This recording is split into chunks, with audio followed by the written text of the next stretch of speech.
everyone.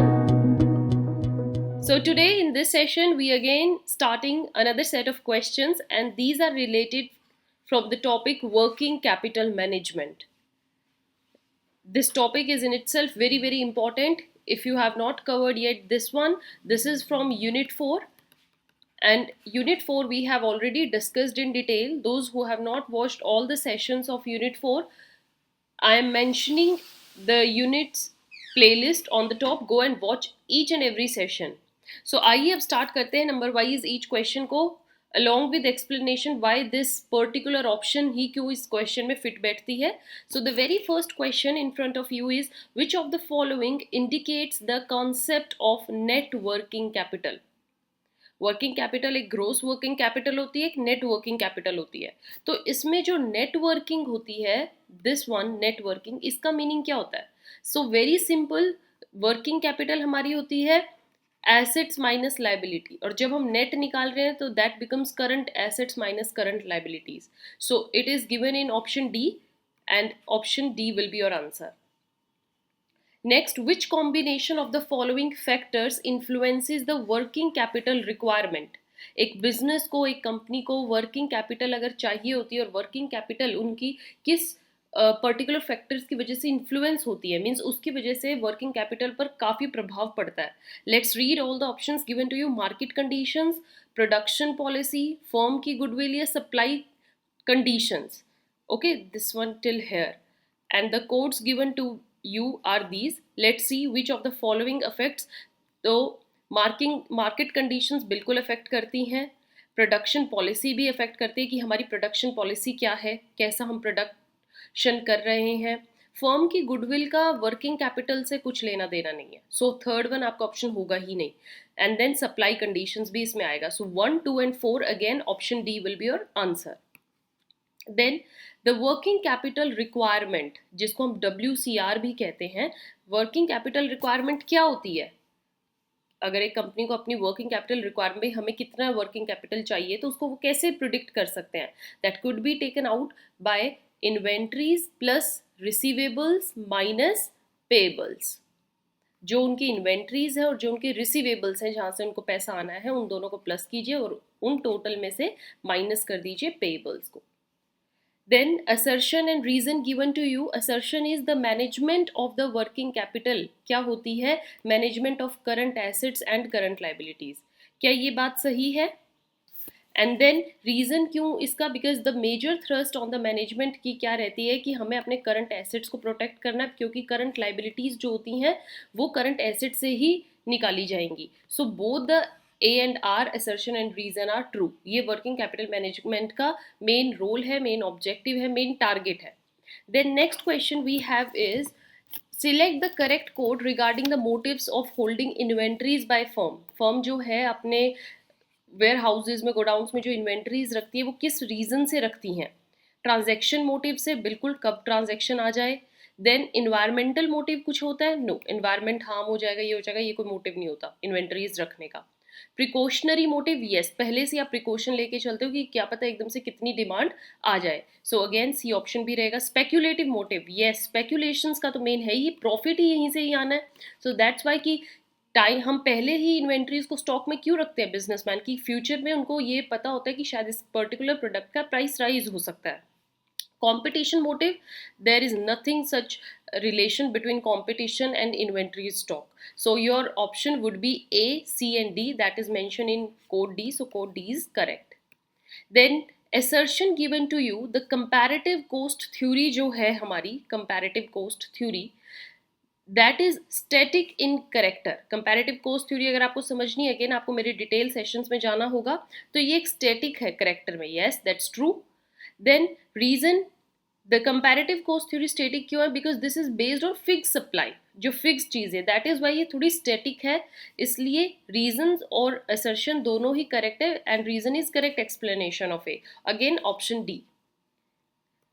Next question is, which of the following committees has given the concept of core current assets and also suggested 3 alternatives for working out the maximum permissible of bank funding. किस committee ने ये सब दिया था? That was given by Tandon committee. Option A, tendon committee ने ये suggest किया था कि कोर करंट एसेट्स को कैसे मेंटेन करना है, और 3 को ऑल्टरनेटिव्स भी इसकी जगह हमें दिए थे. Then next question is which of the following equations हमें ये दी गई हैं, gives the amount of operating cycle. अगर बिजनेस को अपना ऑपरेटिंग साइकिल निकालना है तो वो कैसे निकाल सकते हैं. सो सबसे पहले R stands for raw material, कितना लगेगा, यस वो प्लस होगा तो ये सब में गिवन है. Then W work in progress, ये भी प्लस होगा, ये भी सब में गिवन है. फिनिश्ड गुड्स, ये भी प्लस होगा, तो ये वाली ऑप्शन तो यहाँ से आउट ही हो जाती है. सी माइनस नहीं होता, प्लस होता है. Then D is for receivables, means क्या कितना हमारे पास पैसा आना है, तो वो भी प्लस होगा. यहाँ पर ही माइनस में, तो ये ऑप्शन भी आपकी कट जाएगी. अब ये दो रह गए. Next, credit period allowed by suppliers, जिनको देना वो माइनस होता है. So correct equation we can say is your option 1. We will go with option 1 here. Then next, working capital जो होती है, वर्किंग कैपिटल क्या है, working capital is equity plus long term debt minus non current assets. ये working capital है हमारी. Working capital का मतलब क्या है कि आपको अपनी इक्विटी और जो आपके डेट्स हैं उनको प्लस कर दीजिए, क्योंकि ये आपको पेबल है, और जो नॉन करंट एसेट्स हैं उनको माइनस कर दीजिए. That is your working capital. अलग अलग फॉर्मूला से हम वर्किंग कैपिटल निकालते हैं, और ऑप्शन डी इसका करेक्ट आंसर है.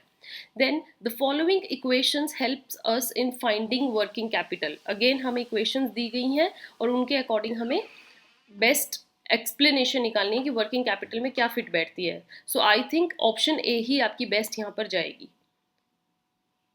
ये आपकी परफेक्ट इक्वेशन है, ऑप्शन ए के साथ जाएंगे, बिकॉज रेस्ट या option A. Then next, which of the following can be defined as different stages of working capital operating cycles. अलग अलग स्टेज ऑपरेटिंग साइकिल की क्या क्या है.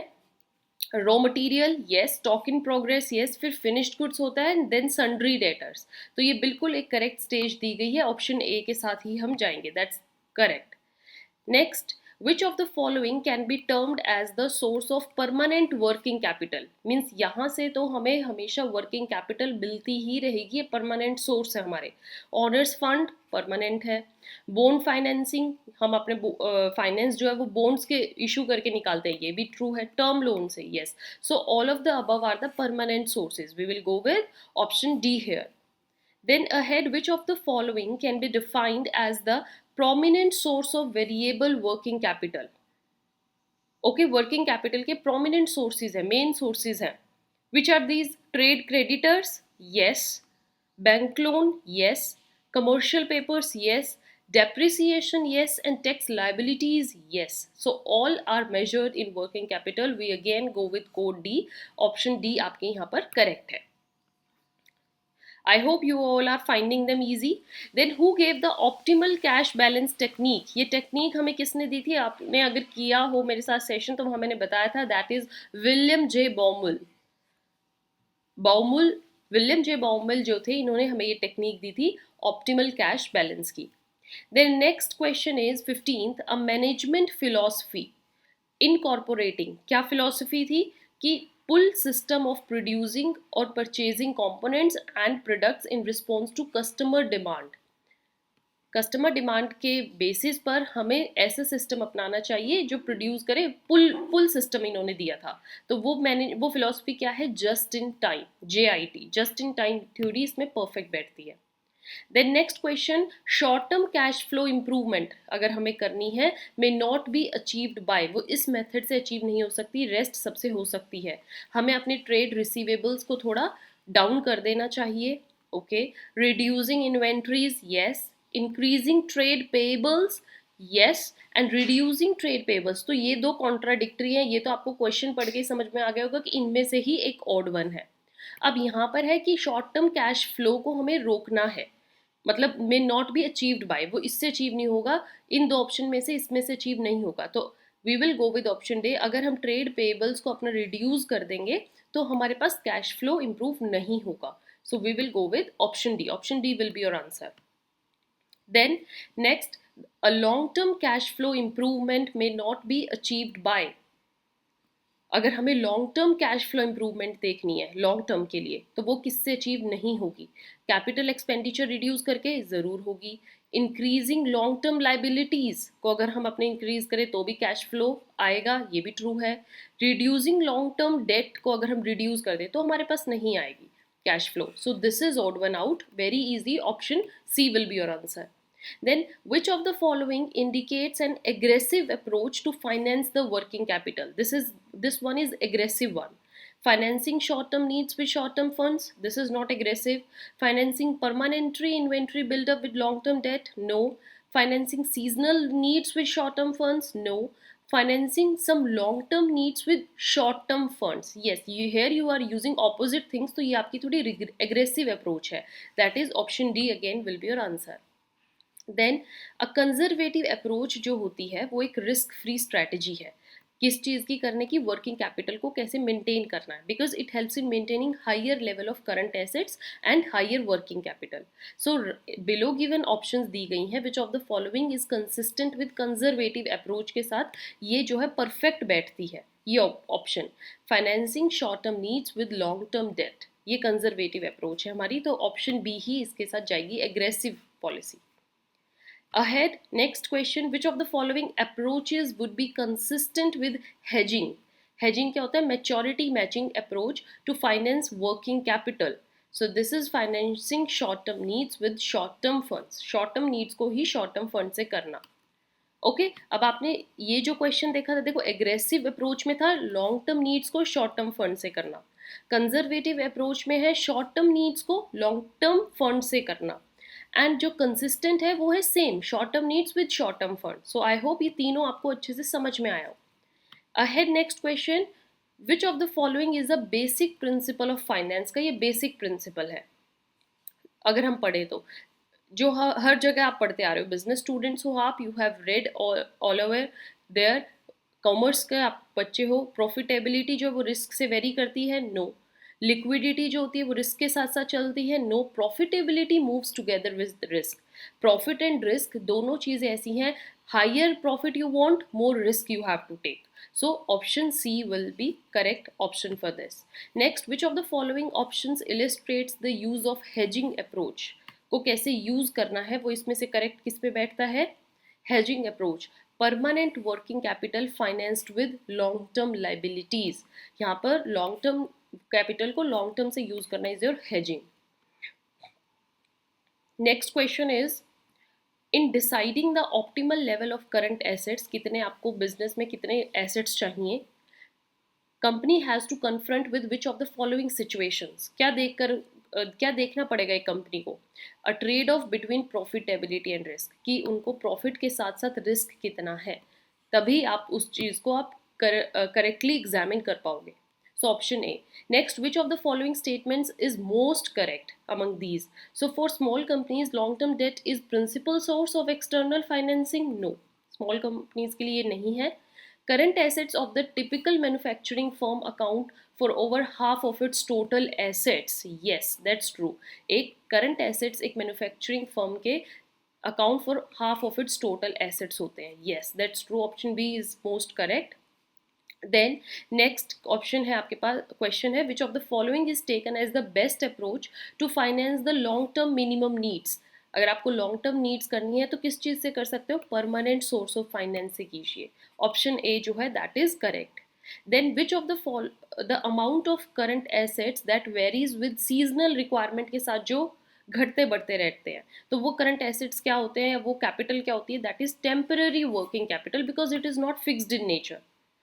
True. So option C will be your answer. Then once we define working capital as current assets, it can further classified according to, एक बार अगर हमने देखा working capital में current assets है, अब current assets को हम कैसे classify कर सकते हैं? Components and time basis पर। Okay, क्या short term है, क्या long term है? So we will go with option D here. So all these questions are from working capital topic. I hope you covered these with me. Still, if you have any questions, any doubt, you can comment in the comment section box. Till then, keep watching, keep sharing. Have a nice day. Thank you.